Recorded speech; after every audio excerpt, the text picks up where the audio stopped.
knight f3, etc. But not on the fifth move by white. Queen takes d2, queen takes d2, rook takes d2, because black now has rook e1 check and mates. So the example continues.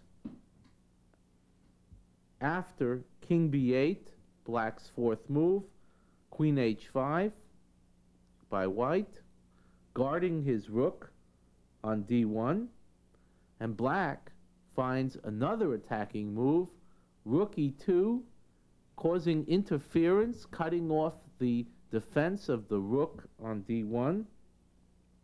White tries bishop takes g7. Black plays queen takes d1 check. White's reply is forced, king b2. And black throws in knight to c4 check, which clears the attack of the rook and queen on c2. Now white has two alternatives. B takes c4 and king c3 as played. On b takes c4,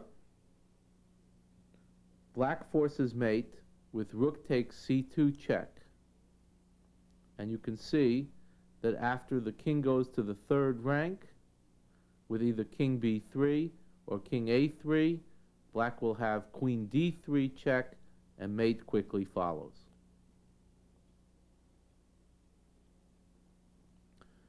So, white played king c3, black played rook takes c2 check, king b4, and white now lost his queen after queen takes h5 and resigned. This pattern is a rather rare but very pretty pattern, and it sometimes occurs when black castles on the queen side and white may have sacrificed a queen on c6, and now suddenly the bishop's crossfire attack on the diagonal e5 going to b8 and a6 to c8 delivers mate as a surprise assault on the black king. So here is an example from a more realistic situation where white can invoke mate pattern, which involves the two bishops, and black has just castled to what looks like safety on the queen side, and white plays queen takes c6 check, exclamation mark, b takes c6, and white has bishop a6 mate. Let us look at an example of the two bishop mate from a real game.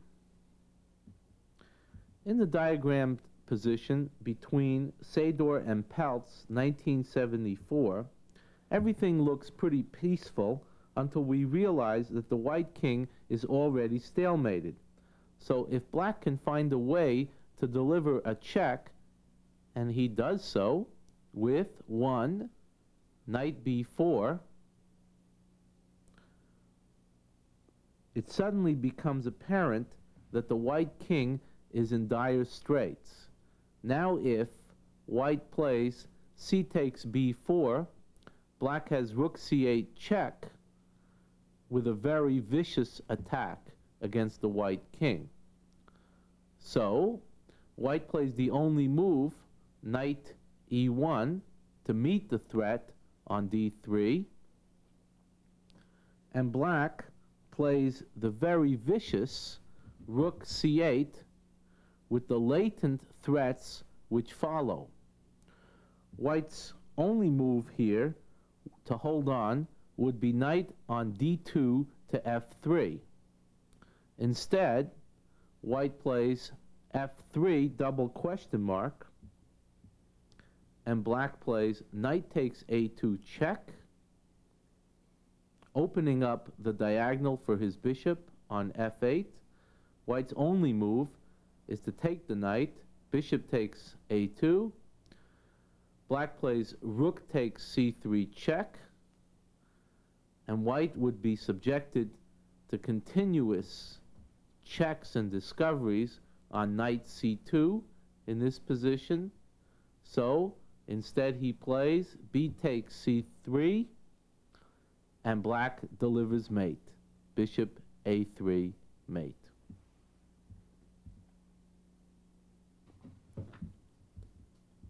Let us now look at an example which combines a few motifs. And what's interesting about this example is that both kings are very exposed. Black is very close to threatening mate on the long diagonal from a8 to h1 with the battery of his queen and bishop on that diagonal. If black had the move, certainly he would take the white rook on h3 and be threatening mate on g2.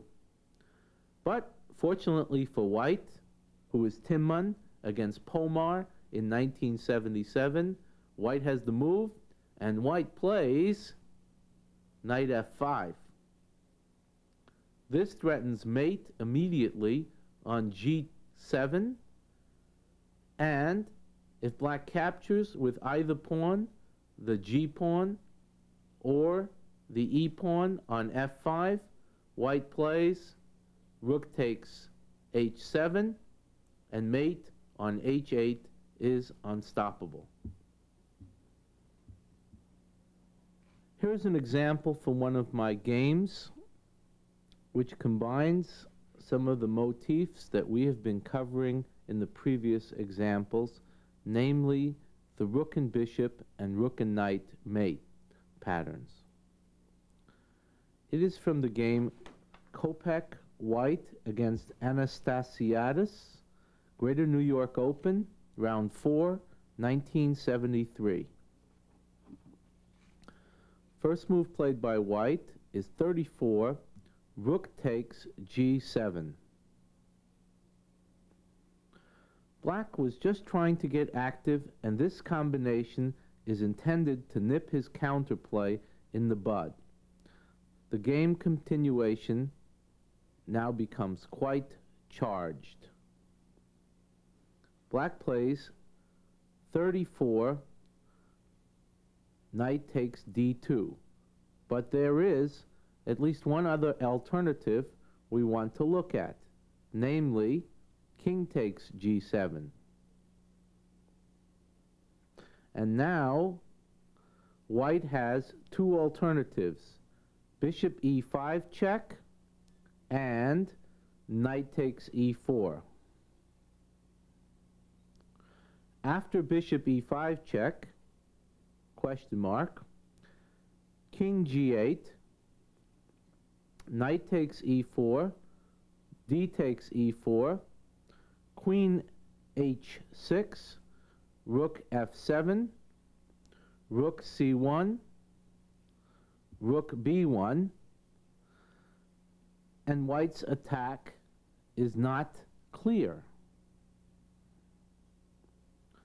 So instead, the correct move for white here is knight takes e4.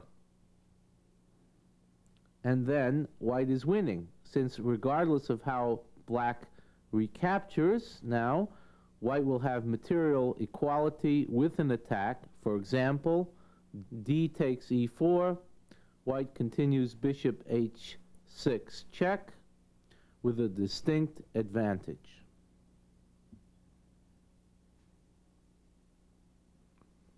Let us now return to the game continuation, where after 34, rook takes g7, black accepted white's kind offer of his queen and played knight takes d2.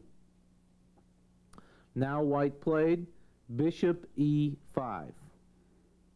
Here black has two alternatives again. One is knight c4, the move played, and the other is the best move for black to meet the threat of rook takes h7 check and rook h8 mate, combining the mating patterns we've been talking about. The best move is rook f6 for black. Okay, after rook f6, white could then play rook f7. And one continuation would be if black now plays rook b1, and white were now to play bishop takes f6 check. And here, black has two alternatives. One is queen takes f6, and the other is king to g8. Let us look at queen takes f6. After queen takes f6, white, again, has two alternatives. One results in a perpetual check draw, and the other should win. The first alternative is rook takes f6, question mark, when black can play rook takes d1, check, and we have a secured draw for black after king h2, knight f1, check. So we return to the position after black plays queen takes f6, and white throws a monkey wrench into the works with rook takes b1, and wins, because white is threatening mate on b8 and attacking the black queen on f6. And black has no move that handles both threats adequately while coming out materially sufficient.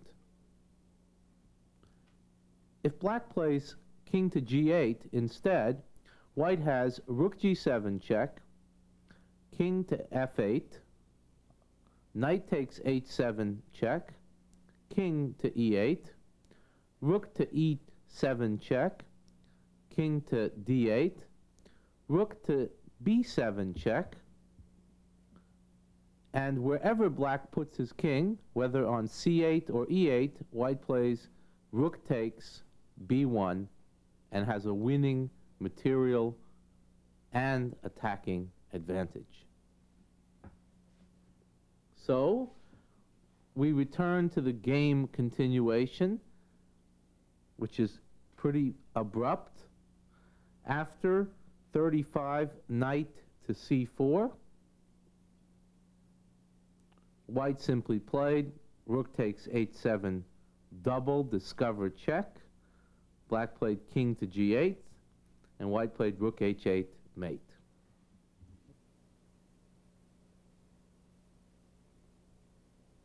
Philidor's mate is so spectacular. What are the elements of it?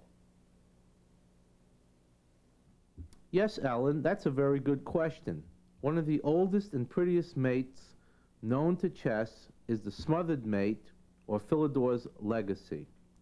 The finish is a spectacular, minimal mate delivered by a knight.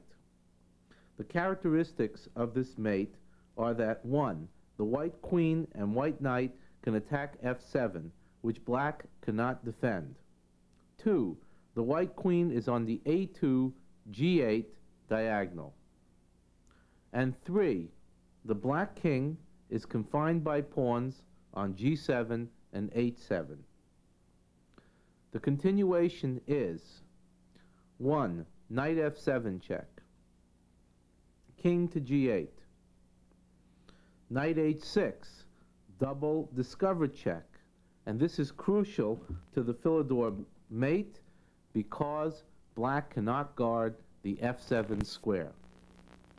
And now on king to f8, white plays queen f7 mate.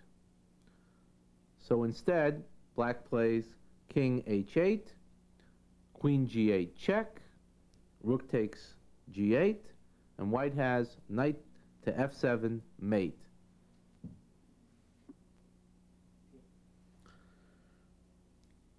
Another very powerful attacking and mating motif is the double discover check.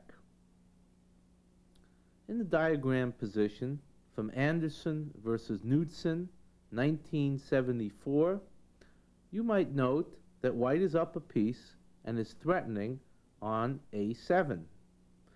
However, black's queen and rook are lined up on the d-file and ready to deliver a mate. And black has the move. This, combined with the fact that black can find a way to employ the double discover check, suggests that something spectacular is in the offing. The first move is Queen D1 check. King takes D1, forced, and then Bishop G4 double discover check from black, King C1, and Rook to D1 mate.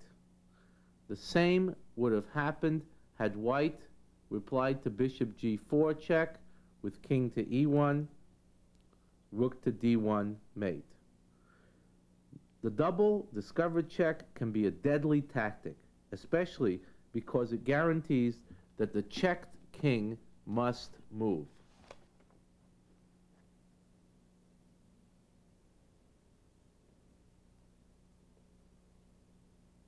Dana, could you give me the elements of the classic bishop takes rook pawn sacrifice? That's a good question, Bob.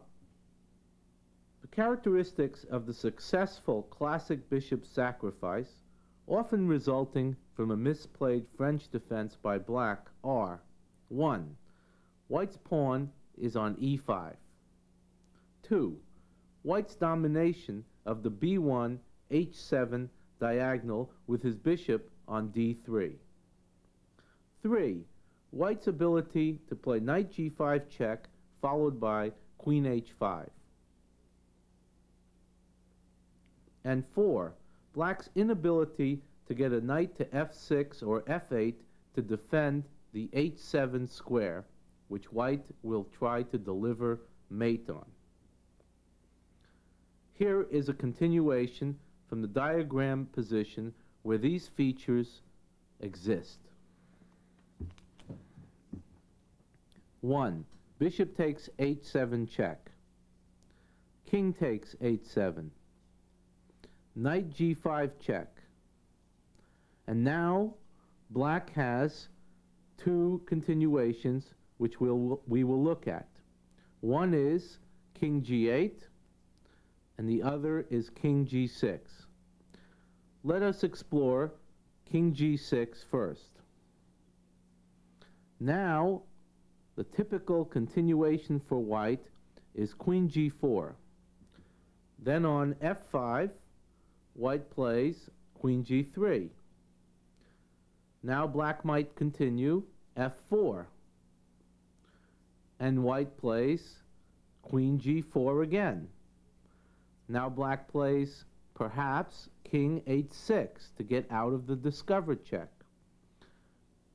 And white plays queen h4 check. Black plays king g6. White plays queen h7 check. Black takes the knight. King takes g5. White plays h4 check. Black plays king g4. White plays f3 check. Black plays king g3. And after bishop d2, white has a typical wrap-up.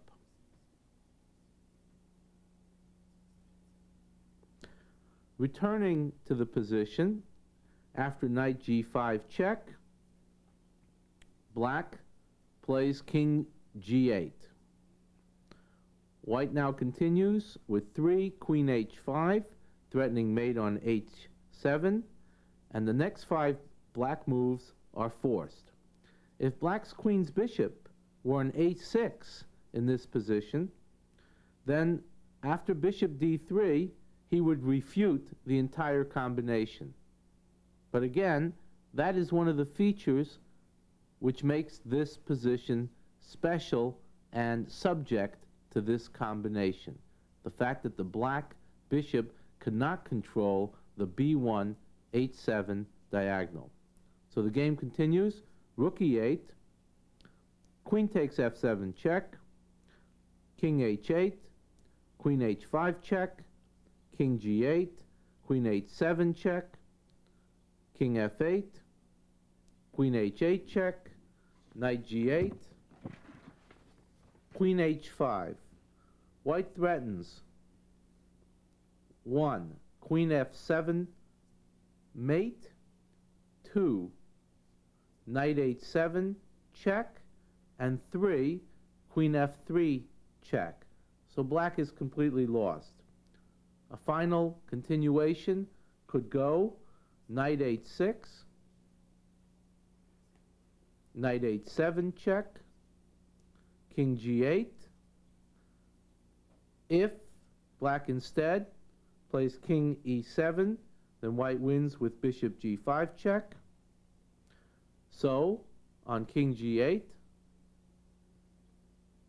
bishop takes h6, g takes h6, queen g6, check, king h8, knight f6, and white wins. Now you could say that this was a whole lot of moves to memorize, but that's not important. What's important is that you pick up the characteristics of the pattern and the basic themes of how to conduct the attack. With experience and practice, you will develop the ability to conduct the attack very well.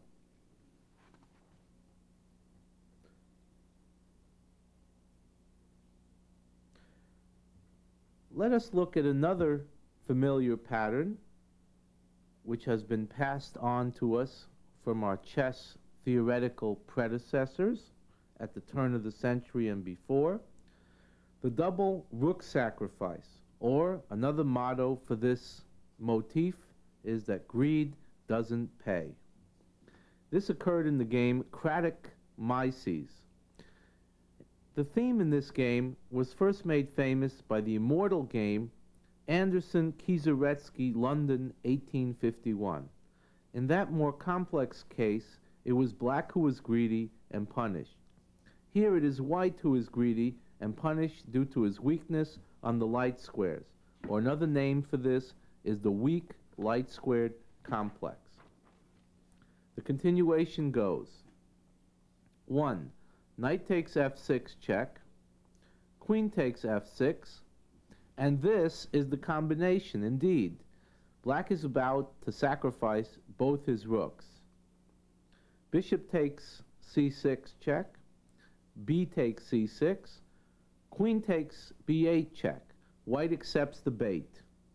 King to d7, and it is noteworthy that it is already too late for white to retreat at this point. Black's attack on the light squares will be set in motion in any case. So white continues. Queen takes h8, black plays queen f3, and mates. And here is one possible continuation. King d1, queen takes e2 check, king c2, bishop f5 check, king b3, queen d3 check, king a4, queen takes c4 check, king a5, queen b5 mate.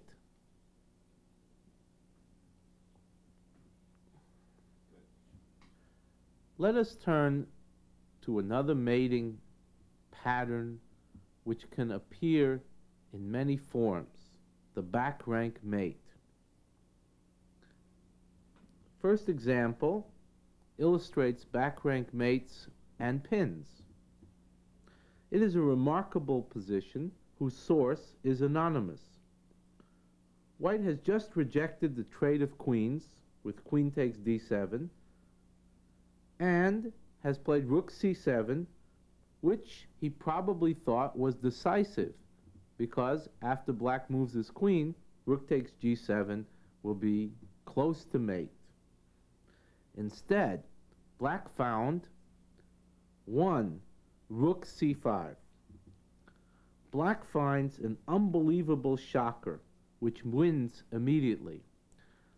Now, one of the reasons this move works so well is that you might note that white's back rank is loose. That is, it has not been protected, and neither has the white king made any heir for himself with a pawn advance on the king's side. And in effect, the white pawn on d4 is pinned because then black would come down with queen d1 mate. And if white plays rook takes c5, black has queen takes b7 with a winning material advantage. Now, if white plays simply rook takes d7, black carries out the threat which was created by rook c5 by playing rook to c1 mate. And then the third alternative is that if white does nothing, black can play either rook or queen takes c7, and black is also threatening simply rook to c1 with a win of the king or queen.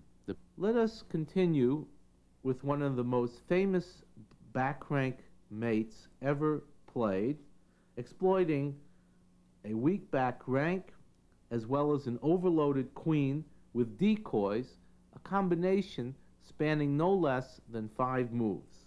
It occurred in the game Adams-Torrey, New Orleans, 1920. The first move played by Adams was queen g4, which is a spectacular decoy of the black queen, which is guarding the back rank and particularly the e8 square, so that if black now plays queen takes g4, white simply plays rook takes e8 check, and black has to recapture rook takes e8, and white's other rook comes down to deliver mate via rook takes e8. Therefore, black's only move after queen to g4 is queen to b5. And now white has two alternatives, one which is the game continuation and another which would actually lose for white. At this point, white has two alternatives. One is a4 to try to distract the black queen, and the other is queen to c4 to try to distract the black queen. Let us look at what would happen if white plays a4 at this point. Black could then simply play queen takes e2, now exploiting a weakness on the back rank in white's position. And if white plays rook takes e2, black has rook c1 check, white plays rook e1, and black plays either rook takes e1 with mate to follow.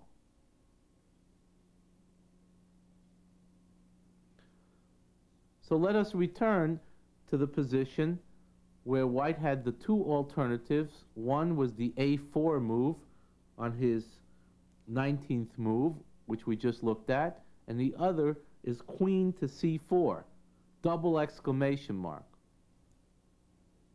This shows that the black queen can run, but she cannot hide from the continuous onslaught from the white queen in an attempt to decoy it off its defense of the e8 square. So black plays queen to d7, because had white's queen been taken with queen takes c4, white simply mates again with rook takes e8. So black plays queen to d7.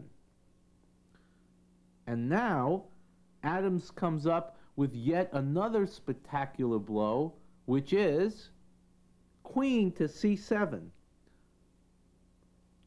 continuously harassing the black queen and rook.